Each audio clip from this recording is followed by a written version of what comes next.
মুর্শিদাবাদের জলঙ্গিতে তৃণমূলের গোষ্ঠীদ্বন্দ্ব। তৃণমূলের যুব কংগ্রেসের কর্মসূচিতে ডাক পেলেন না ব্লক সভাপতি। নাম না করে তৃণমূলের ব্লক সভাপতিকে আক্রমণ বিধায়কের। তৃণমূলের ব্লক সভাপতিকে আক্রমণ বিধায়কের। মুর্শিদাবাদের জলঙ্গিতে তৃণমূলের গোষ্ঠীদ্বন্দ্ব। মুর্শিদাবাদের জলঙ্গিতে তৃণমূলের গোষ্ঠীদ্বন্দ্ব। তৃণমূলের যুব কংগ্রেসের কর্মসূচিতে ডাক পেলেন না ব্লক সভাপতি। নাম না করে তৃণমূলের ব্লক সভাপতিকে আক্রমণ বিধায়কের। নাম না করে তৃণমূলের ব্লক সভাপতিকে আক্রমণ করল বিধায়ক।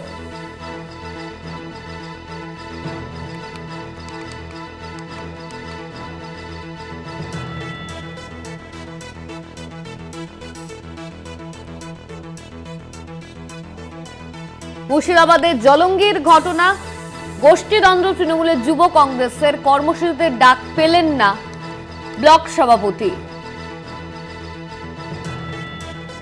রাকিবুল ইসলাম আমাদের সঙ্গে ফোন লাইনে রয়েছেন, আমাদের প্রতিনিধি রাকিবুল। তৃণমূলের যুব কংগ্রেসের কর্মসূচিতে ডাক পেলেন না ব্লক সভাপতি, অন্যদিকে নাম না করে তৃণমূলের ব্লক সভাপতিকে আক্রমণ বিধায়কের।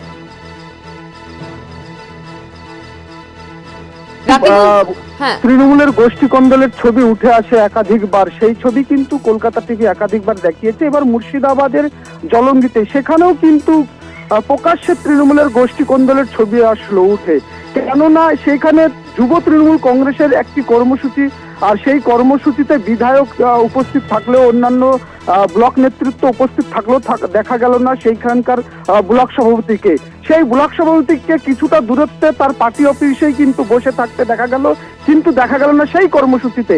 এবং ব্লক সভাপতির কাছে জানতে গেলে জানা যায় তিনি ডাকই পাননি, এমনটাই দেখা গিয়েছে। পাশাপাশি ওই মঞ্চ থেকে নাম না করে ব্লক সভাপতিকে একাধিক ভাষায় এবং কড়া ভাষায় হুঁশিয়ারি দেন এবং কটাক্ষ করেন এই বিধায়ক আব্দুর রাজ্জাক। তিনি বলেন যে নাম না করে তিনি যেটা বলছেন যে এই জলঙ্গি বিধানসভা এরিয়া এবং ব্লকে কোন রকম গ্রুপবাজি করলে এবং আমার থেকে বড় হওয়ার চেষ্টা করলে, অর্থাৎ বিধায়কের থেকে বড় হওয়ার চেষ্টা করলে পদ ছাঁটাই করা হবে, পদে রাখা হবে, এমনটাই কিন্তু সাফ হুঁশিয়ারি জানালেন এবং দেখালেন কিন্তু বিধায়ক আব্দুর রাজ্জাক। এমনটাই ছবি উঠে আসলো, আর এই ছবিতে কিন্তু শোরগোল পড়ে যায় এলাকায়।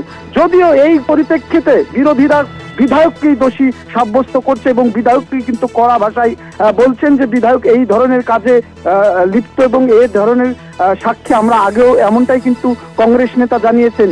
পাশাপাশি সিপিএমের যেটা জানিয়েছেন, তৃণমূল যেখানে সেখানেই কিন্তু এই গোষ্ঠী কন্দল, এটা কিন্তু নতুন কোনো বিষয় না।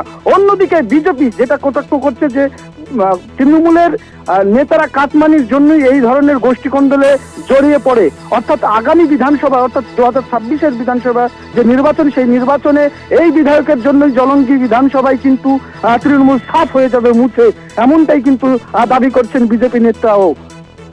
ধন্যবাদ রাকিবুল, আমাদের সঙ্গে ফোন লাইনে ছিলেন আমাদের প্রতিনিধি রাকিবুল ইসলাম।